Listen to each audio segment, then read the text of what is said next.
Good morning. நம்ம இன்றைக்கி என்ன பார்க்க போகிறோம்னா பிஜிடிஆர்பி கொஷின் பேப்பரில் கேட்ட கொஷின் அல்ஜிப்ராலேருந்து ரிங்ஸ்லேருந்து Z equal to 0 +or-1 +or-2 etcetera is commutative ring under a plus circle b equal to a plus b minus 1 and a dot circle b equal to a plus b minus ab, then additive inverse of 3 is option A 1, option B 2, option C 3, option D none.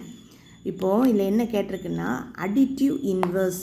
First நம்ம inverse கண்டுபிடிக்கிறதுக்கு முன்னாடி முதல்ல identity என்னங்கிறத கண்டுபிடிக்கணும்.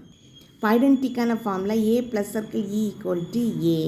இப்போது இங்கே நம்ம கணக்கில் என்ன கொடுத்துருக்காங்க, A plus circle B equal to A plus B minus 1. இப்போ நான் இதை நான் எப்படி எழுதிக்கலான்னா A plus E minus 1 equal to A எழுதிக்கலாமா? ரெண்டு சைடும் ஏ கேன்சல் பண்ணிக்கலாமா? So E equal to 1 identity கண்டுபிடிச்சாச்சு. Identity equal to 1. அடுத்து கண்டுபிடிக்க வேண்டியது இன்வர்ஸ்.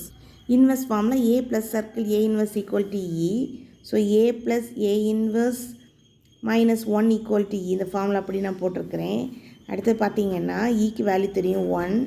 ஸோ ஏ இன்வர்ஸை நான் லெஃப்ட் சைடு வச்சுக்கிறேன். ரிமைனிங் எல்லாம் நான் ரைட் சைடு கொண்டு போகிறேன். ஈயோட வேல்யூ 1 மைனஸ் 2 இங்கே வரும்போது ப்ளஸ் 1. இந்த ஏ இங்கே வரும் minus A, that is 2 minus A. இப்போ கொஷின் என்ன கேட்டிருக்குன்னா அடிட்டிவ் இன்வர்ஸ் ஆஃப் 3 இஸ் 3யோட அடிட்டிவ் இன்வர்ஸ் என்ன? இந்த ஏ இருக்கக்கூடிய பிளேஸில் நான் இப்போ என்ன போட்டுக்கலாம், 3 போட்டுக்கலாமா? 3 inverse equal to 2 minus 3, that is minus 1. பார்த்தீங்கன்னா ஆன்சர் மைனஸ் 1. ஆனால் நமக்கு ஆப்ஷனில் 1 2 3 நன். ஸோ இல்லை, அப்போ நன் தான் ஆன்சர். தேங்க்யூ.